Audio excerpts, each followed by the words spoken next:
नमस्कार मंडळी, मी मेघा. तर मंडळी, मी आज बनवणार आहे माझ्या पद्धतीत कोळंबी सार. तर इथे कोळंबी छान स्वच्छ धुवून घेतली आहे. त्यात 1 चमचा हिरवं वाटण टाकलं आहे, 1 चमचा दही, अर्धा चमचा हळद, अर्धा चमचा लाल तिखट, 1 चमचा मालवणी मसाला आणि हळद टाकून सगळे मसाले कोळंबीला लावून घ्यायचे आहेत.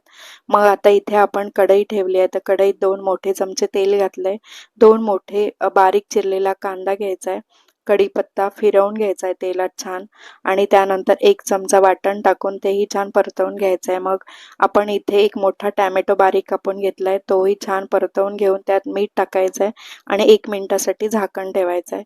1 मिनिट झाकण काढून मग आपल्याला परत फिरवून घेऊन त्यात मसाले ॲड करायचे आहेत. तर 2 चमचे मालवणी मसाला, अर्धा चमचा हळद, 1 चमचा धना पावडर असे सगळे मसाले परतवून घेऊन घ्यायचे आहेत आणि आपण त्यात टाकणार आहोत थोडंसं पाणी आणि परत झाकण ठेवून आपण ते शिजवून घेणार आहोत.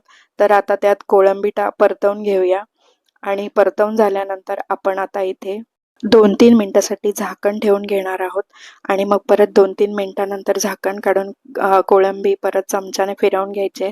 त्यात पाणी टाकून एक 15 मिनिटं तरी आपण ते कोळंबी शिजवून घेणार आहोत झाकण ठेवून. 15 मिनिटानंतर आपण बघूया शिजली की नाही. मंडळी, या पद्धतीतली कोळंबी करून बघा, खूप छान लागते. नक्कीच सर्वांना आवडेल. कोळंबी छान शिजली आहे. वरून हिरवीगार कोथिंबीर बारीक चिरलेली टाकून घ्यायची आहे. मंडळी, व्हिडिओ आवडला असेल तर नक्की सबस्क्राईब करा.